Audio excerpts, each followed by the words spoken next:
Hey everybody, my name is David Yazdia, and today we're going to spend a few minutes talking about instructional systems theory and how it's applied to emergency management training. So the first question we have to address is, what is it and what are the goals of In it? emergency management, the instructional systems theory is a formalized process for developing training procedures for emergency responders, and the goal here is twofold. First of all, to make the acquisition of knowledge more effective and efficient, and secondly, to make sure that responders are properly equipped with the knowledge and skills that they need to succeed in an emergency, and I'll explain why I use air quotes later. So now, how exactly does it work? Instructional systems theory, at its most basic level, is a developmental process made up of 3 steps. The first step in the process is analysis. In the initial step of the process, we want to identify the type of training that will be necessary for emergency responders, and we do this through asking a series of questions. The most important, of course, is what are the hazards? Now, we know we should look to include as many potential hazards as possible, but it is important to prioritize the types of hazards that are most likely in the area. And once we define those hazards, the next question to ask is, what roles do we need emergency responders to fill in the case of these emergencies? And they're going to be different situation to situation, but it's important that we identify specific training techniques for specific roles so that we can tailor them to them in the most effective and efficient way possible. Now, earlier I used air quotes. Once we define what the roles for responders will be, the next question is, how do we define success for those roles? What does success look like in a real-life emergency situation? Once all that has been addressed, the next question is, how do we do it?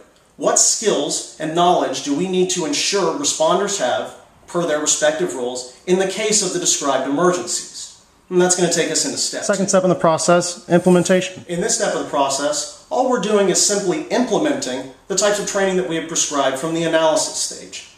There's a lot of different ways to do this, as we've already seen, ranging all the way from online tests to more interactive activities such as tabletop exercises. And the final part of the process is In the final step of evaluate. the process, we want to look back into the analysis phase as what we define success to be per each role's responsibility. And what we want to do here is compare the way they performed to the standards we had set for them. If the success is high, great. Highlight the strong points, but it's important to go back and find ways to reduce wasted resources, time, energy, etc.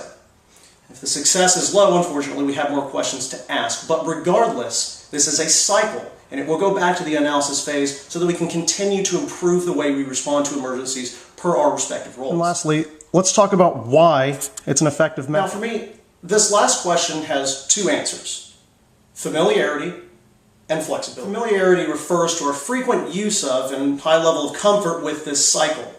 And part of the reason we're so comfortable with it is because it really helps us to identify true problems. This is the reason that lawmakers will use this type of cycle a lot to develop policy, and policy which can affect the way in turn that we train emergency responders in the future. When we talk about flexibility, we're talking about the ability to track the identified problems as they continue to develop and evolve.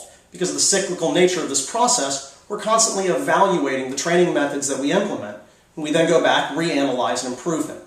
This is common in business, you'll see with rapid prototyping, where businesses will create a product, tailor it to the consumer's demands as they see fit, and ultimately yield a better product in the long run. This works the same with emergency management. The reality is, emergencies can strike at almost any time and anywhere, and it's obviously important that we're prepared when they do.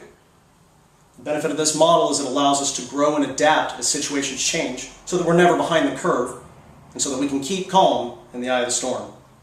Thanks for watching, guys. Y'all take care.